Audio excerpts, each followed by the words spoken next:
할렐루야. 따라서 하나님, 오늘도 큰 은혜 주옵소서. 여섯 사람 축복해 주세요. 성령의 능력으로 세상도 마귀도 죄악도 자아도 이깁시다.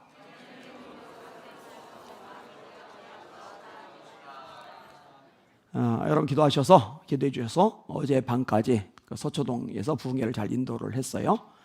우리 교인들이 마지막 날 꽤 보이더라고요. 감사하고, 그리고 오늘 새벽 예배 드리고 6시 반에 출발을 해서 부산 6.25 기념 연합 집회를 제가 인도를 했어요. 사실 가서 이제 공항에 도착한 시간이 그렇게 늦은 시간은 아닌데, 공항에서 여기까지 오는 게 너무 밀려가지고 7시 40분에 집에 도착해서 후다닥 밥 먹고 8시에 와서 이제 기도하다가 이제 말씀을 전해요. 내일 아침에 또 이제 신방이 있고, 목이 좀 많이 상했는데 여러분이 기도를 좀 해주시면 좋을 것 같습니다. 어쨌든 스위트필드의 말대로 낡아서 없어지기보다는 닳아서 없어지고 싶습니다. 그 말이 저에게도 참 가슴 깊이 와닿거든요. 주님은 살 만큼 충성하라 하신 적 없고 죽도록 충성을 하셨으니까 그렇게 살 것이고, 또 여러분들도 여러분의 삶의 현장에서 그렇게 사실 수 있기를 예수님의 이름으로 축원합니다. 아멘. 일본 해군 장교인 가와가미 기이치라는 사람이 있어요. 2차 세계대전이 끝났어요. 고향에 돌아갔어요. 황폐한 땅, 그리고 수많은 고통과 절망과 좌절 속에 빠져있는 지역 주민들, 그런 것들을 보면서 이 마음이 불편해요. 원망이, 짜증이 막 밀려들어요. 원망하고 짜증하고 하다가 이 몸에 병이 생겼는데 머리끝부터 발끝까지 마비 증세가 왔어요. 손가락 하나, 발가락 하나 안 움직여져요. 누운 채로 하루 종일 있어야 됩니다. 이러다가 정신치료가인 후치다라는 사람을 만납니다. 근데 후치다 씨가 이상한 처방을 내려요. 당신, 내가 방법을 알려줄 테니까, 회복될 수 있는 방법을 알려줄 테니까 그대로 한번 해보시겠어? 예, 해보겠습니다. 그러면은 하루에 10,000번씩 감사합니다, 그거 하죠. 아니, 원망과 저주가 꽉 차 있어서 그렇게 내뱉다가 온몸이 마비된 사람 보고 하루에 10,000번씩 감사라고 후치다라는 의사가, 정신과 의사가 권면을 한 거예요. 그게 받아들여지겠냐고요. 근데 이 사람의 상황이 너무 딱하고 절박하니까 받아들이고 하겠다고 하는 거예요. 10,000번이라는 숫자는 보통 숫자가 아닙니다. 굉장히 이 시간이 많이 걸려요. 그래도 억지로라도 하는 거예요. 감사합니다, 감사합니다, 감사합니다, 감사합니다. 다음 날도, 다음 주도, 다음 달도 감사합니다. 이런 식으로 계속 해나가는 거예요. 어느 날 아들이 감 2개를 손에 들고 오더니, 아빠, 이거 아빠 하나 드세요. 주는데 아들이 주니까 잘 먹을게 이러면 되잖아요. 고맙다 이러면 되잖아요. 그런데 감사합니다를 10,000번씩 하다 보니까 아들이 주는데도 자기도 모르게 감사합니다 하고 감을 받으려는데 손이 펴져 버린 거예요. 그리고 이제 손이 펴진과 동시에 나머지 것도 풀리기 시작하면서 온몸이 회복이 되기 시작을 합니다. 감사가 살려낸 거죠. 그리스도인들의 연약한 삶의 모습이 어떤 데서 드러나느냐? 하나님의 종이 되어야 되는데 환경의 종이 된다는 거죠. 말씀의 종이 되어야 되는데 처지와 형편의 종이 된다는 거죠. 하나님의 종이 되어야 되는데 감정의 종이 된다는 거죠. 이건 안 돼요. 하나님의 종이면 하나님의 말씀에 따라 행하는 것이 옳습니다. 성경은 말씀합니다. 항상 기뻐하라, 쉬지 말고 기도하라, 범사에 감사하라. 이것이 그리스도 예수 안에서 너희를 향하신 하나님의 뜻이니라. 하나님, 내 처지가 이런데요, 형편이 이런데요, 문제가 있는데요, 장애물이 있는데요, 그거에 매이면 그것 따라 왔다 갔다 하고 좌지우지 되면 그것들의 종이잖아요. 우리는 하나님의 종이니까 그런 것들에 매이지 말고 하나님의 말씀에 입각해서 어떤 상황, 처지, 형편, 장애물 앞에서도 감사의 고백을 할 수 있는 여러분들 되시기를 예수님의 이름으로 축원합니다. 다른 측면으로 말하면 찬양이라고 할 수도 있겠죠. 이 백성은 내가 나를 위하여 지었나니 곧 나를 찬송하게 하려 하심이니라. 호흡이 있는 자마다 여호와를 찬양할지어다. 하박국의 찬양을 기억하죠. 비록 무화과 나무가 무성하지 못하며 포도나무에 열매가 없으며 감람나무에 소출이 없으며 밭에 먹을 것이 없으며 울에 양이 없으며 외양간에 소가 없을지라도 나는 여호와로 말미암아 즐거워하며 내 구원의 하나님으로 말미암아 기뻐하리로다. 주 여호와는 나의 힘이시라. 나의 발을 사슴과 같게 하사 나로 나의 높은 곳에 다니게 하시리로다. 오늘 본문의 바울도 이런 모습을 잘 드러내요. 그리고 찬양할 수 없는 중에 찬양하고 감사할 수 없는 중에 감사하고 기뻐할 수 없는 중에 기뻐하는 바울은 이런 과정을 통해 하나님의 능력과 기적을 경험하거든요. 이것을 경험하는 것이 바울만 아니라 저와 여러분도 되실 수 있기를 예수님의 이름으로 축원합니다. 오늘 본문에 보니까요, 이 바울 사도가 하나님의 능력을 잘 드러내요. 앞부분에 나오죠. 기도하는 곳에 가는 거예요. 점치는 귀신 들린 여종하고 맞닥뜨립니다. 근데 여종 속에 있는 귀신이 바울과 바나바를 알아봐요. 그리고 소리를 지릅니다. 이 사람들은 지극히 높으신 하나님의 종으로서 구원 얻을 말씀을 여러분에게 전하는 자들입니다. 여러분, 예수님이 공생애를 시작하실 때 예수님을 누가 알아봤는지 아세요? 세례 요한이 알아봤죠.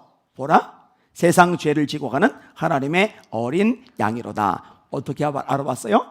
세례 요한을 보내셔서 세례를 주라고 말씀하신 분이 세례 요한에게 말씀하시기를 누구 위에든지 성령이 내리는 것을 보거든 그가 곧 성령으로 세례 주는 분인 줄 알라 하셨기에 내가 보고서 증거하였노라. 이렇게 고백을 합니다.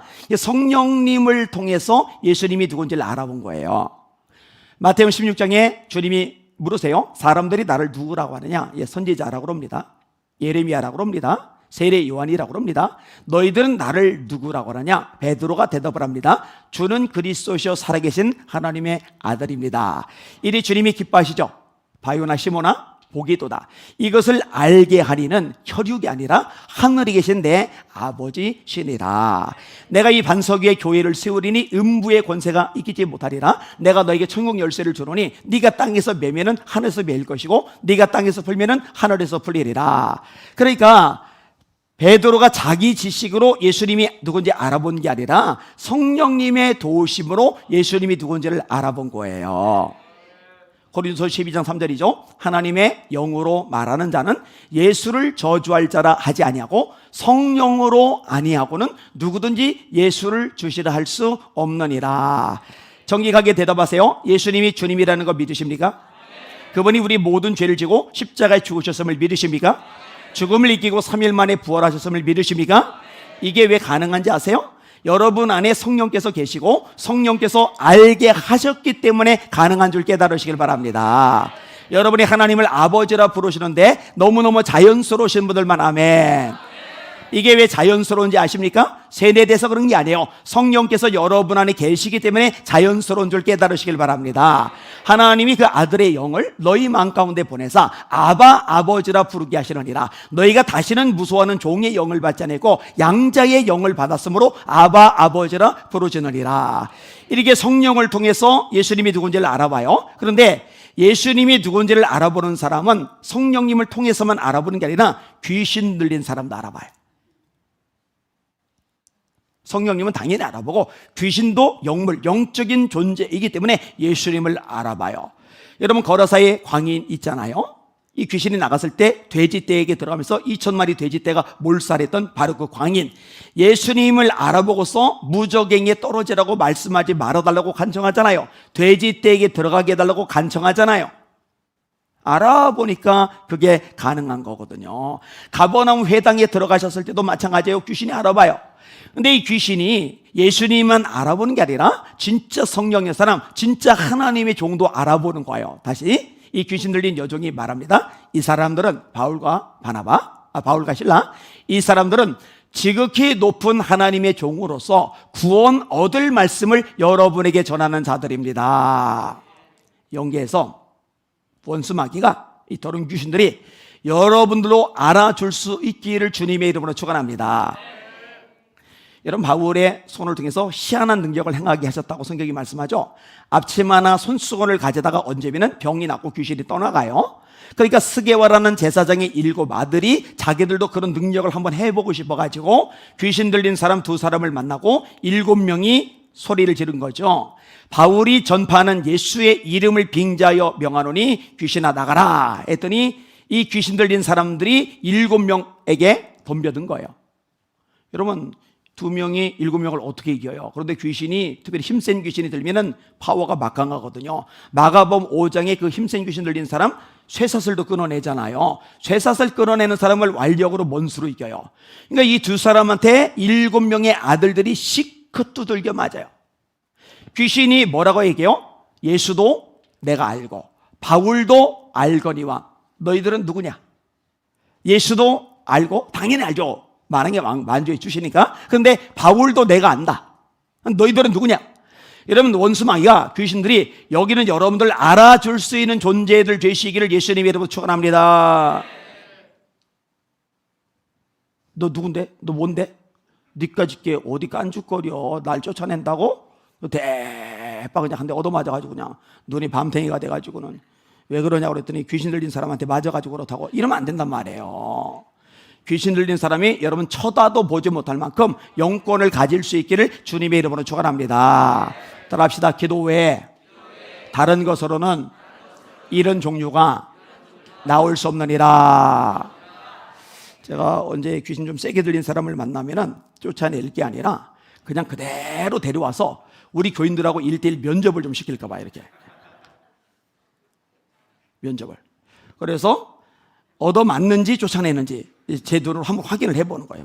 그럼 누가부터 한번 해볼래요? 시험 삼아서. 손 드시는 분들 지금 있으면 제가 기억하고 있다가 먼저 손을 보여드리도록 그렇게 할게요. 정난이 집사. 다시 말합니다. 영권이는 여러분들 되시기를 예수님의 이름으로 축원합니다. 그게 마땅한 거예요. 자, 그런데 바울이 이 귀신을 쫓아내는데 아까 얘기했죠? 기도하는 바울이잖아요. 그러니까 기도의 능력, 영권으로 쫓아낸단 말이에요. 근데 바울 사도가 쫓아낼 때 한 가지를 더 가지고서 사용을 하죠. 그게 뭐예요? 나사렛 예수 이름으로 명하노니 더러운 귀신아 나가라. 예수 이름의 능력을 활용하시는 여러분들 되시기를 주님의 이름으로 축원합니다. 여러분이 무엇을 가지고 있는지를 잊지 말아요. 망각하지 말아요. 그걸 꽉 붙잡으시기를 주의 이름으로 축원합니다. 믿는 자들에게는 이런 표적이 따르리니 곧 저희가 내 이름으로 귀신을 쫓아내며 새 방언을 말하며 뱀을 집어 올리며 무슨 녹을 마실지라도 해를 받지 않으며 병든 사람에게 손을 얹은 즉 나으리라 하시리라. 무엇으로? 예수의 이름으로.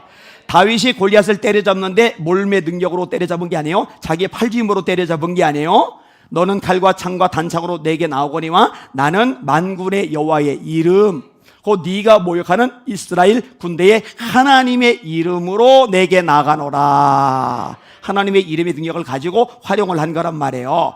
빌립보서 2장 9절에 이름으로 하나님이 그를 지극히 높여 모든 이름 위에 뛰어난 이름을 주사 하늘에 있는 자들과 땅에 있는 자들과 땅 아래에 있는 자들로 모든 무릎을 예수의 이름 앞에 꿇게 하시고 모든 입으로 예수를 주라 시인하여 하나님 아버지께 영광을 돌리게 하셨느니라.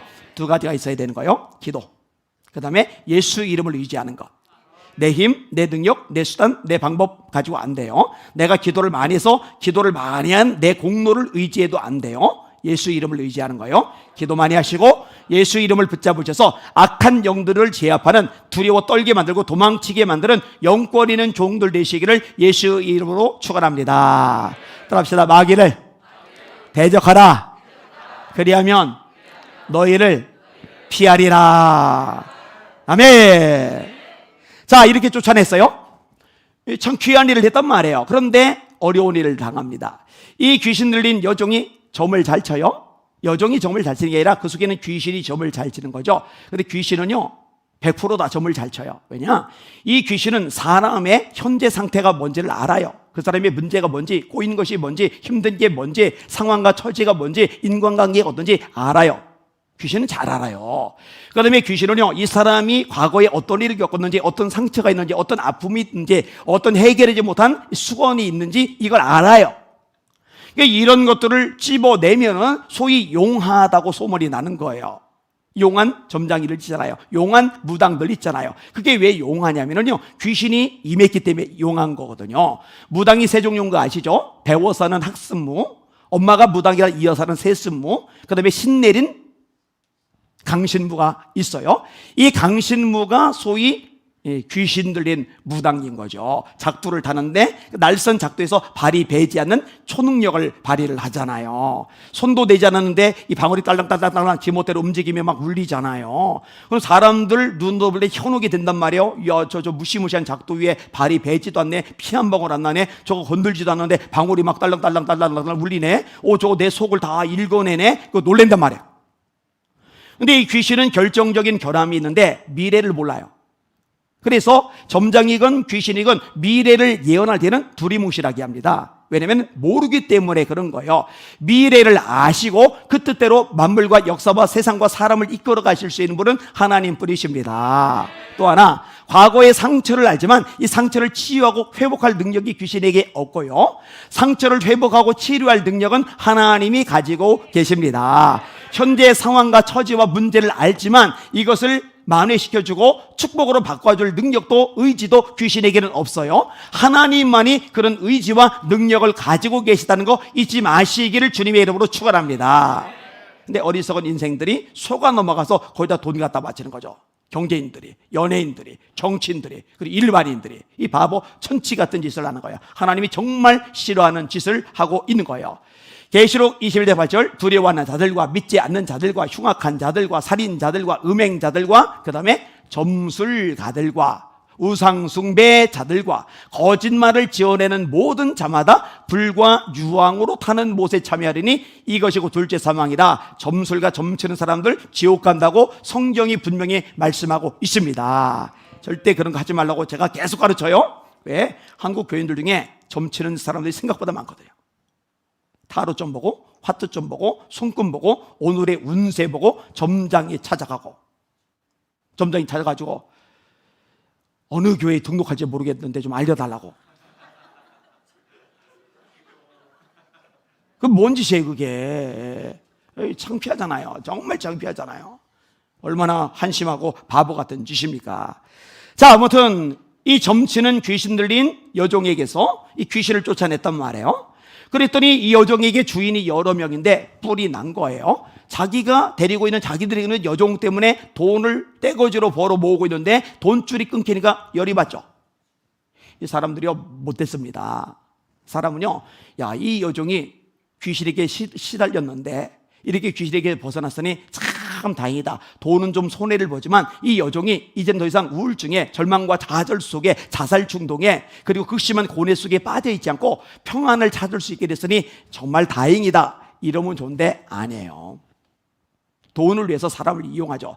여러분, 지금 세상에서 이루어지는 모든 범죄들도요 결국 돈 때문에 이루어집니다. 사람들이 자살을 하든 말든, 집안이 폐가 망신을 하든, 인생이 꼬여가지고 절망의 구루통성에 떨어지든 말든 관심 없어요. 돈 뜯어낼 수 있으면 무슨 짓이든 합니다. 형제끼리도 고소고발 난무하고요, 엄마와 아들 사이에도 고소고발이 발생하기도 하는 게 지금 우리가 사는 세상입니다. 수많은 보이스피싱, 사기, 다단계, 이게 다 돈 때문에 하는 거잖아요. 탈북한 북한 여성들 그다 인신 매매해가지고 돈벌이로 전락시키는 거, 이게 다 돈 때문에 하는 거잖아요. 이 돈이 참 악영향을 미치는 거예요. 그래서 돈 자체는 중립적이지만 돈을 사랑하는 것은 모든 죄의 근원이라고 성경이 말씀하잖아요. 돈을 사랑함이 일만악, 모든 악, 일만악의 뿌리가 되나니 이것을 탐내는 자들은 미혹을 받아 많은 근심으로써 자기를 찔러도다, 이렇게 말씀하시잖아요. 안타까운 거는요, 교회 안에도 돈이 최우선인 사람이 생각보다 많아요. 내가 지금 벌써 6월 말인데 성경을 한 번도 안 읽고 이렇게 신앙사람 안 되지, 가슴 아파해야 되잖아요. 내가 주님의 지성명령, 가장 중요한 명령이 영혼 구원인데 내가 전도하려고 얼마나 그동안 애를 쓰고 수고하고 땀 흘리고 기도를 했을까. 그러지 못했구나. 하나님의 회개하는 마음으로 천부의 의지 없어서 이래야 되는데 이런 거는 별로 없는데 돈 때문에 가슴 앓이하고 끙끙 앓고 막 신음하고 막 스트레스 받고, 이게 본질적인 건 뒷전으로 쳐지고 이 돈 문제 때문에 울고 웃어요. 돈 문제 때문에 힘을 내고 힘이 빠져요. 이 돈 문제 때문에 온갖 이 번뇌 고뇌에 빠져요. 그래서 시편에는 밭의 비유 가운데 세 번째 가시떨기 비유인데, 이 가시떨기 비유에 가시 때문에 기운이 눌려서 이 나무가 열매를 맺지 못해요. 그럴듯한 교인의 형상, 그럴듯한 예수 믿는 사람의 형상은 갖췄는데 주님이 찾으시는 열매까지는 맺지 못하는데 두 가지죠. 가시는, 하나는 생활의 염려, 하나는 재래의 유혹. 근데 생활의 염려든 재래의 유혹이든 이 두 가지가 결국 돈하고 결부가 돼요. 돈 때문에 생활이 염려하는 거잖아요. 이 재리의 욕은 또 결국 돈 때문인 거잖아요. 성경은 말씀하세요. 주님은 분명히 선언하세요. 너희는 목숨을 위해서 무엇을 먹을까, 무엇을 마실까, 몸을 위해서 무엇을 입을까 염려하지 말라. 이는 다 이방 사람들이 구하는 것이요 너희 하늘 아버지께서는 너희에게 있을 것을 다 아시느니라. 너희는 먼저 그의 나라와 그의 의를 구하라. 그러면 이 모든 것을 너희에게 더하시리라. 여러분의 우선순위는 무엇을 먹을까 마실까 입을까 돈이 아니라 하나님의 나라가 우선순위가 되시기를 예수님의 이름으로 축원합니다. 이게 해결이 돼야 가시떨기가 떨어져 나가는 거고, 이 가시떨기가 떨어져 나가야 열매를 맺는 진짜 주님이 찾으시는 제자 수준이 되는 거예요. 너희가 과실을 많이 맺으면 내 아버지께서 영광을 받으실 것이요 너희가 내 제자가 되리라. 제자됨의 특징이 열매거든요. 근데 대다수 상당수 한국의 교인들이 결국 이 돈에 발목이 묶여가지고요, 이 돈의 가시기운에 눌려가지고요, 열매까지 못 가요. 겉보기는 누가 봐도 예수장이에요. 겉보기는 누가 봐도 그리스도인이에요. 그런데 열매가 없어요. 알고 보니까 이 돈 문제를 극복을 못 해버리는 거예요. 예수님이 꿰뚫어 보시고 말씀하세요. 너희가 하나님과 재물을 겸하여 섬길 수 없느니라.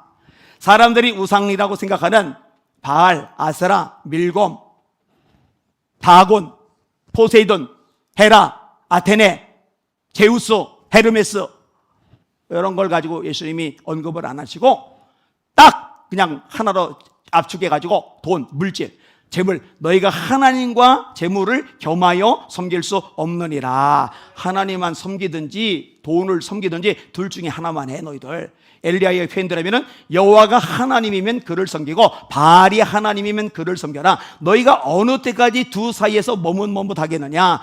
사랑하는 예수 비전 성결기 성도 여러분, 여러분들은 돈이 아니라 하나님만 섬기시기를 주의 이름으로 축원합니다.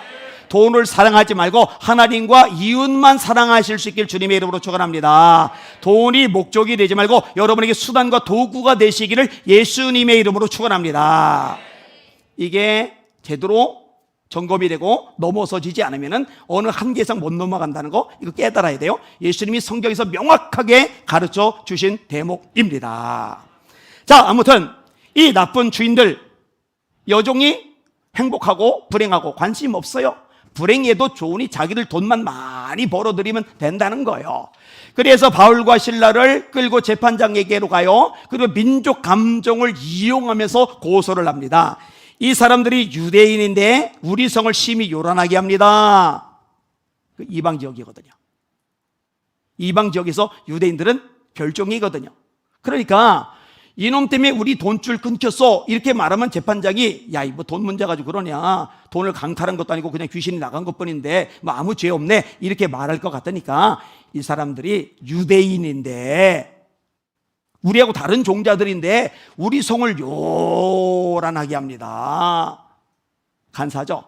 굉장히 사악한 태도를 보이는 거예요. 그리고 있지도 않은 일을 지어내요. 로마 사람인 우리가 받지도 못하고 행하지도 못할 풍속을 전합니다. 로마 사람인 우리, 저놈들 유대인이에요. 유대인들 우리처럼 로마 사람들이 아니에요. 근데 저 유대인들이, 저 별종들이 로마 사람인 우리들이 받지도 못하고 행하지도 못할 풍속을 전합니다. 여러분, 바울이 언제 전했어요? 점치는 귀신 들린 여종에게서 귀신 쫓아낸 거 외에는 아무것도 한 것이 없어요. 기도하러 가다가 언제 듣지도 못하고 행하지도 못할 것을 전했습니까? 새빨간 거짓말을 하는 거예요.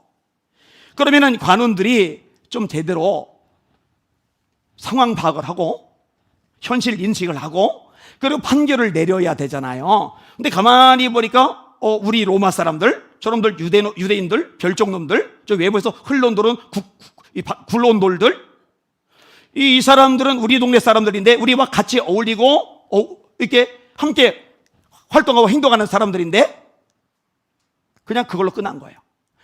바울에게 변명할 기회도 안 주고요. 변호사 같은 거 당연히 안 붙여 주고요. 다짜고짜 묶어라. 그리고 패라. 패는데 그냥 패는 게 아니죠. 죽도록 패는 거죠. 많이 친 후에 라고 되죠. 많이 친 후에. 진짜 피투성이 만신창이를 만들어 놓은 거예요. 여러분, 맞는 거 아픕니다. 제가 고등학교 때 방황을 조금 했어요. 선생님이 나머지 공부가 아니고 저기 방과후 교실에서 수업을 하라는데 쏙 빠져서 집으로 갔어요. 계속 그러니까 이제 선생님이 이제 감정이 좀 상했죠. 그리고 나서 방학 때 또 이게 또 보충 수업 이런 게 있어요. 그 나오라고 그랬는데 제가 전화를 아예 안 받고 안 나갔어요. 그리고 개학한 첫날 선생님이 사랑스럽게 제 이름을 부르시더라고요. 안희환 앞으로 나와라 그러더니 엎드리라고 그러더니 마포 걸레로 개학 첫날부터 저를 때리더라고요. 이게 요즘은 이게 못하는데 그때는 저희 때는 그래 됐거든요. 마포 걸레로 본격적으로 맞아본 거 그때인데 사실 뭐 초등학교 때도 선배들이 신문 배달할 때 때리긴 했었는데 그때는 좀 다르긴 한 것 같아요. 근데 꽤 아프더라고요. 근데 요 당시 문화권에서 재판관이 판결을 해서 때리는 거는요, 엉덩이 마포자루로 이렇게 때리는 차원이 아니에요. 그거 맞다가 반신불구가 돼요. 병신이 되는 거예요.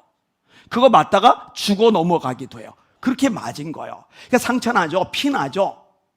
이 상태로 깊은 감옥에 처박아 놔요. 그리고 감옥 안에서도 제대로 활동을 못하게 발에다가 착고를 채웠다고 오늘 본문에 말씀하고 있죠.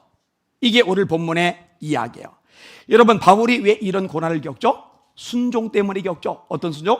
주님의 지상 명령에 따라 복음을 전하라는 순종. 이 순종 때문에 겪은 거예요. 특별히 바울은 비두니아로 가려고 그랬어요. 비두니아로 가고자 애쓰되 예수의 영이 허락하지 아니하시는지라 마게도냐 사람이 환상 중에 나타나 마게도냐로 와서 우리를 도와주세요. 그래서 주님의 말씀에 순종해서 방향을 틀어 자기 계획을 접고 이 마게도냐의 첫상 빌립보에 갔다가 이 빌립보성에서 이렇게 매를 맞고 감옥에 갇힌 채 착고까지 묶여버린 거거든요.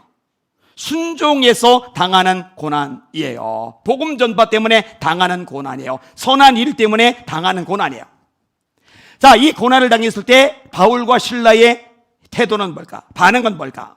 뭐 여러 가지 감정이 솟아날 수 있어요. 첫째로 자기를 고소한 인간들이죠. 그 여종의 주인들.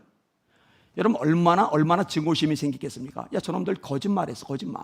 누명을 뒤집어 썼어. 막 억울하잖아요. 분통 떠있잖아요.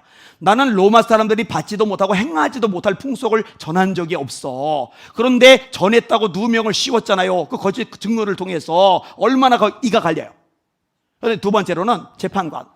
저 나쁜 놈의 자식.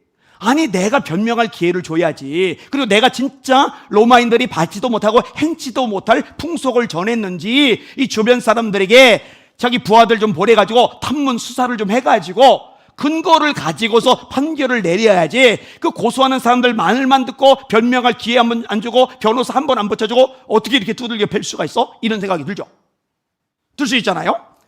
세 번째로 자기 처지 보면서 야, 내가 그래도 잘 나가는 사람인데 바리새인 집안 사람이고 제사장의 신임이 두텁던 사람이고 가멜리 밑에서 배운 최고의 학력 소지자이고 내가 율법에 박식하던 사람이고 히랍 철학에 뛰어난 사람이고 내가 게다가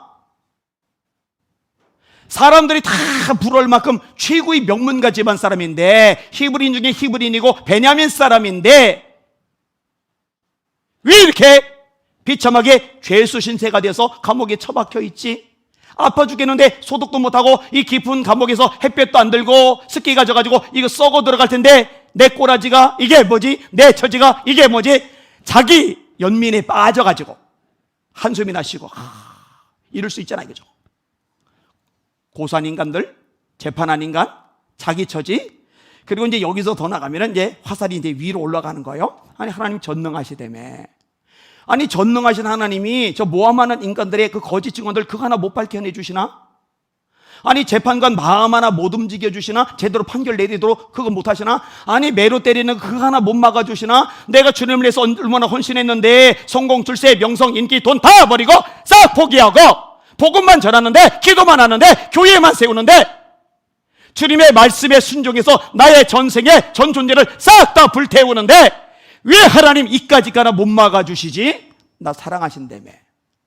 아니, 사랑하시면 사랑하는 종이 이렇게 비참해지지 않도록 좀 마음 써주시고 힘을 좀 주시면 되잖아. 근데 내 꼴이 왜 요 모양 꼴이지? 이렇게 이제 여기까지 나갈 수가 있어요, 그죠? 여러분, 너무 힘들면, 너무 고통이 극심하면은요, 누구라도 이런 모습을 보일 수가 있거든요. 여러분들은 살다가 극심한 고통에 빠졌어요? 내가 잘못한 게 아니에요. 내가 문제가 아니에요. 나는 정말 떳떳해요. 정말 잘했어요. 정말 최선 다했어요. 전력을 다했어요. 그래 하나님 앞에서도 기도했고 예배를 드렸고 말씀대로 살았고 봉사했고 헌신했고 충성했고 내 전 존재를 쏟아 부었어요. 그런데 내 꼴이, 내 처지가, 내 형편이, 내 상황이, 내 문제가 너무 형편없어요. 누구한테 얘기하기도 창피할 만큼 시궁창 아래 굴러 떨어졌어요. 여러분 이럴 때 어떤 반응은 뭐예요? 첫째, 억울함. 둘째, 분노. 셋째, 미움. 넷째, 저주. 다섯째, 자포자기. 여섯째, 자기 비하. 일곱째, 신앙의 식음. 열정 내봐야, 기도해봐야 별겁네. 그리고 서그머니 손을 놓는 거죠. 여덟째, 하나님께 원망. 아홉째, 짜증. 열째, 우울함. 이런 식의 반응들이 일반적으로 보여지는 반응이에요. 그러면 바울과 실라는 어떤 반응을 보였는가? 한밤중에 바울과 실라가 하나님께 기도하고 찬송함에 죄수들이 듣더라. 찬송. 그 와중에 찬송을 하는 거예요. 여러분, 이 모습이 저의 모습, 여러분의 모습이 되시기를 예수님의 이름으로 축원합니다. 여러분, 오늘 설교 제목에 찬송의 위력은 경험한 사람만이 안다. 찬송의 위력은 경험한 사람만이 안다 라고 말씀드렸잖아요. 구약에 제가 좋아해서 자주 인용하는 내용이 있잖아요. 여호사밧 왕 때 모압, 암몬, 마온 세 나라가 쳐들어왔어요. 나라가 풍전등화의 위기입니다. 두 개 지파밖에 안 되는 이 조그만 나라의 세 나라가 쳐들어왔으니 이제 끝난 거죠. 이때 여호사밧이 백성들 다 모아놓고 하나님 앞에 금식하면서 기도를 해요. 야실 선지자가 하나님의 말씀을 선포를 합니다. 이번 전쟁은 너희가 싸울 필요 없어. 하나님이 싸우실 거야. 말씀을 들었어요. 이 말씀을 듣는 순간에 이 말씀을 붙잡아요. 이 말씀을 붙잡고 한 일이 뭐냐? 찬양하는 거예요. 찬양. 그리고 성경은 말씀해요. 찬송이 시작될 때에 하나님이 복병을 두셨다. 언제 복병을 두셨다고요? 찬송이 시작될 때에 하나님이 복병을 두셨다. 하나님이 복병을 두시니까 나라와 나라 사이에 균열이 생기는 거예요. 자멸하는 거죠. 이 모압과 암몬, 롯의 후예들이잖아요. 똘똘똘 뭉쳐서 마온 사람 박살내더니 둘 사이에 분열이 생기더니 둘이 싸우더니 죽어버려요. 다 멸망해버려요. 다 질이 멸렬해버려요. 그러니까 세 나라가 이 쳐들어오려고 가져온 이 굴량미 같은 거, 이 전리품 같은 것들 이게 얼마나 많은지 하루 종일 가져와도 다 못 가져오니까 다음 날도 가져오고 3일째까지 가져와야 비로소 가져와질 만큼, 그러니까 나라가 망하기 직전이었는데 찬양 덕분에 나라가 졸지 부자가 돼버렸어요. 이게 찬송의 위력이잖아요. 여러분 다윗이요 얼마나 죽을 위기를 많이 겪었습니까? 근데 죽을 위기를 겪어도요 절대로 놓지 않았던 게 뭡니까? 찬송이죠. 그 찬송이 어디에 실려 있는 거예요? 시편에 실려 있는 거잖아요. 여호와는 나의 목자시니 내가 부족함이 없으리로다. 그가 나를 푸른 조정에 누이시며 쉴만한 물가로 인도하시는도다. 내 영혼을 소생시키시며 자기 이름을 위하여 의의 길로 인도하시는도다. 고난, 시련, 아픔, 절망, 탄식 문제가 없었던 게 아니에요. 내가 사망이 음침한 골짜기로 다닐지라도 사망이 음침한 골짜기는 인생의 밑바닥, 절망, 최악의 형편이란 말이에요. 내가 사망이 음침한 골짜기로 다닐지라도 해를 두려워하지 않을 것은 주께서 나와 함께 하심이라. 하나님을 바라보잖아요. 아들놈이 창 들고 칼 들고 쫓아와요. 죽인다는 거예요. 압살롬이 아마사로 군대 장관을 삼았어요. 유대인들이, 이스라엘 백성들의 인심이 압살롬에게로 돌아갔어요. 얼마나 배신감이 느껴집니까? 나라를 건졌죠. 모압에게서, 암몬에게서, 에돔에게서, 아람에게서, 블레셋에게서 나라를 건져냈잖아요. 이전만 해도 두들겨 맞기만 했는데 이제는 조공을 받는 강력한 나라를 만들어줬잖아요. 그래서 백성들이 다윗을 칭송하고 존경했었는데 압살롬이 이간질했다고 싹 다 그걸로 밀려가지고 다윗 죽인다고 창 들고 칼 들고 압살롬 따라 담벼드니까 얼마나 미칠 일이에요. 그러니까 다윗이 시편 3편에 그대로 그 상황을 묘사하잖아요. 여호와여 나의 대적이 어찌 그리 많은지요 일어나 나를 치는 자가 많으니이다. 많은 사람들이 나를 가르쳐 말하기를 그는 하나님께 도움을 받지 못한다나이다. 그런데 이걸로 끝나는 게 아니에요. 그 다음에 또다시 찬양으로 바뀌어요. 여호와여 주는 나의 방패시요 나의 영광이시요 내 머리를 드시는 자신이다. 내가 누워 자고 깨었으니 주께서 나를 붙드심이로다. 천만인이 나를 애워싸 친친다여도 나는 두려워하지 아니하리로다. 아들이 죽이려 드는데 탄식하다가 울고 짖다가 절망과 좌절 때문에 신음하다가 또다시 정신 차리고 나서 하나님께 또 다시 찬양하잖아요. 이러니 하나님이 다윗을 어떻게 안 이뻐하냐고요. 다 뚫고 나가게 하시잖아요. 여러분, 이 위력, 찬양의 위력을 경험하시는 여러분들 되시기를 예수님의 이름으로 축원합니다. 다른 사람들은 사건 터지면은요, 입이 대빨 나와가지고 예배 시간에 찬송도 안 부르고 꽉 다물고 인상 빡빡 쓰고 있는데, 예수 믿는 성결교회는 아주 독특해서 찬양 소리가 유난히 큰 날, 알고 보니까 고주간이 고난이 딴 때부터 심한 날, 고난이 심하고 문제가 커지고 상황이 어려울수록 찬송 소리가 더 커지는 성도들이 가득한 예수 비전 성결교회 되기를 원합니다. 주님이 얼마나 기뻐하시겠어요. 너 다윗 같구나, 너 다윗 같구나. 그 고난 중에 극심한 아픔과 눈물 중에 찬양을 불렀던 다윗하고도 비슷하네. 얼마나 이쁘겠느냐고요. 바울과 실라가 감옥 안에서 아픈 몸 부둥켜 안고 한밤중에 찬송을 불러요. 죄수들이 들어요. 죄수들은 이해가 안 돼요. 조금 전에 피투성이 돼서 비참하게 질질 끌려 들어온 고놈들이 신음소리를 내야 되는데 찬송을 부르고 있으니, 노래를 부르고 있으니 이해가 안 가요. 너무 아파서 낮은 게 휴식이 너무 커서 미쳤나 보다 생각이 들만한 거죠. 근데 이 찬양을 하나님이 들으셨어요. 하나님이 들으시니까 일을 행하셔요. 옥토가 흔들려요. 지진이 나요. 옥문이 열려요. 창고가 풀려요. 열쇠 하나 갖다 대자는데 싹 다 해결이 돼버렸어요. 할렐루야.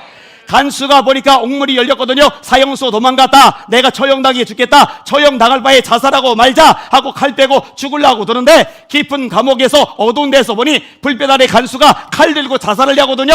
야, 우리 다 여기 있다. 도망갈 줄 알았던 죄수들이 그대로 있는 거예요. 아니, 문이 열렸는데 왜 도망도 안 가고 있을까? 너무너무 놀랍잖아요. 신기하잖아요. 후다다닥 달려가더니 그 앞에 엎드려요. 그리고 말합니다. 선생들아, 내가 어떻게 해야 구원을 받을까? 바울과 실라가 말합니다. 사도행전 16장 31절, 주 예수를 믿으라. 그리하면 너와 네 집이 구원을 얻으리라. 할렐루야. 이 간수와 간수의 온 집이 예수님을 믿고 구원받는 기적이 일어납니다. 할렐루야.